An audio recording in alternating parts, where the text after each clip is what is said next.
used to sing Christian music. Christ come down. Katy Perry used to sing Christian music. Christ come down and died for you and me. But then she admitted. Hello everybody, welcome back to the Talk Podcast. Yes, this is young Katy Perry. Who would have thought such a beautiful, young looking woman she was, right? Still a very beautiful, attractive woman today, but we can all tell that things have changed. Now, I am not here to drag down anyone's favorite artist. That is not my job. I'm not gonna lie. Of course, do I know many songs? I know many songs. Have I sang along her songs?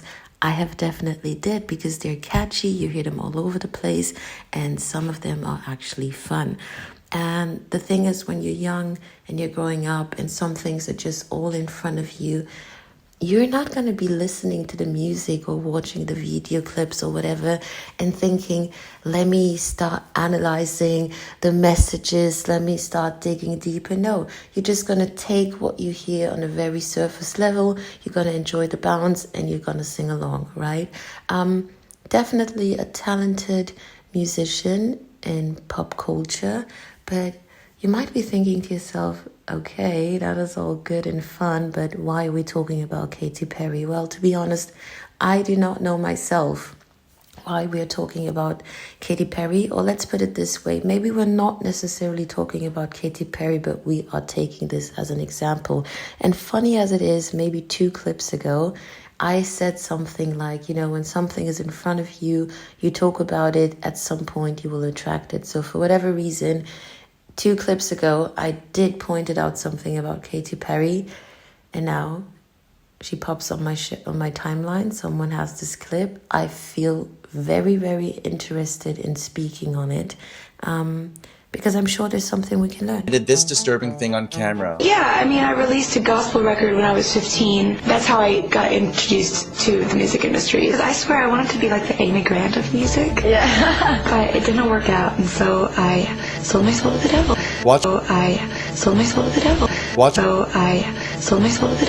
Watch how devastating the results were, and then watch this pastor explain why. I so badly want to be Catherine Hudson that I don't even want to look like Katy Perry anymore. So now, obviously, I am trying to get you guys' attention on a certain sentence or a specific word, actually, that she spoke, who she gave herself to, right? And now some people will say, come on, that's just, just talking. It has no meaning. Others would say, well, obviously she's going to change. 15 to now, you go through different changes. But what I'm trying to point out here, using Katy Perry as an example, because she is not the only celebrity who has gone through, quite some change, if we can put it that way. And I'm not only talking about the choice in how the performance or how the music is going. No, I'm really talking about personality change, attitude change, and appearance change, and just something about them that carries, how to put it, different energy. Now, what I want to point out is for us to be attentive. People most of the time will tell you what they did, what they're doing, what they're into. We, on the other hand, when it's served right in front of us, we actually choose to ignore the obvious signs, right? Now, Katy Perry, obviously, as a musician, as a world-known star, you will want to draw attention to you. But what kind of attention are you seeking? Obviously, this woman, being quite young, 15 already, knew who and what she wanted to be.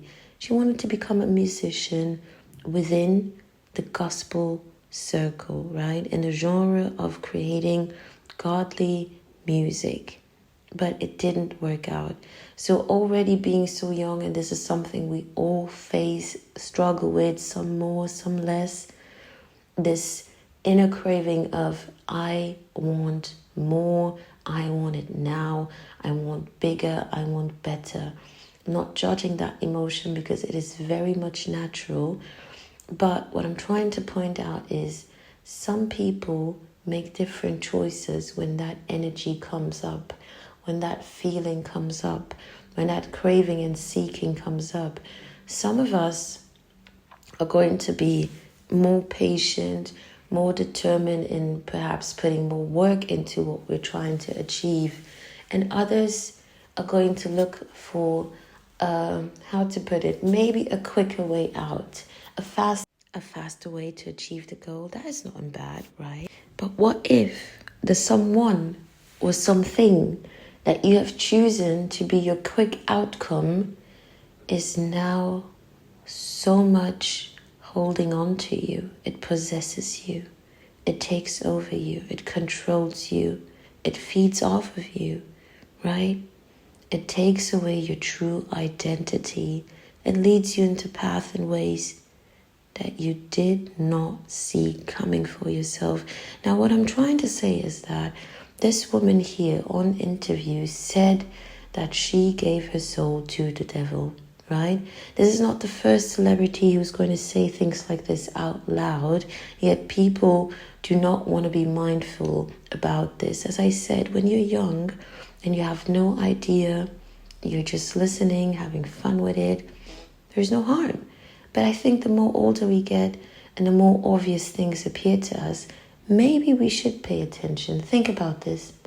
Most of your favorite celebrities, when you think of the idea of growing up with them, and, you know, they start off all sweet and fun and just positive with great energy and, you know, positive intentions, trying to inspire the younger ones to have fun and be confident and be creative and go after their dreams.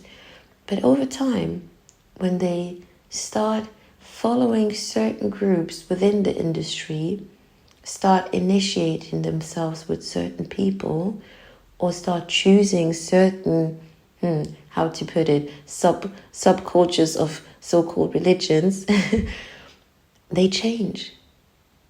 They change drastically. They lose themselves. They fall into dark circles, dark times. And I'm not talking about, well, some people struggle with drug abuse. No, that's not what I'm saying. It adds on. It adds on, definitely. They have that too. But there's something much more spiritual that goes on. And I think people need to be mindful of what and who they think to be following, what they think to be consuming on a large scale, and, you know, just pay more attention. Because to me, this is so interesting that someone can say something like this out loud in the public and become this mega person that everyone celebrates, but no one actually questions what has been said. Sometimes. And like, that is a little bit of why I cut my hair, is because I really want to be my authentic self. So it hurts, you know, when I don't feel like I can. I wrote a song about it. Which song was that? By the Grace of God. They're very close to you. They're very close. So here is why the world and the devil are so powerful, because they give us exactly what we want. Katy Perry used to sing Christian music. So let's finish that up, right? The world and the devil gives you what you want. That's why they are so powerful. Now, I don't think so. We all know the devil is not powerful at all. It is a scam. It is a lie. It is a trick. But let's try to take it for what we've heard, right? Follow me. What you want is not always what you need. I am not the first person to say it. It's just a quick reminder. So many times the things we want, even the people sometimes that we want so badly in our lives, the places we want, the things we want, especially things, idealized situations, idealized things that we want, right? Sometimes you hear people saying, "Oh, I would, die for this. I would, just throwing words around." All these things that we want, and when we want them connected to, circumstances where we would see ourselves compromising for that want, you better be careful. You better be careful. What you want is not always what you need. And what that means is you might want that something so bad, and sometimes you would even get it. But was it really necessary? Did you really need it? What benefit, what good, what did it add to your life?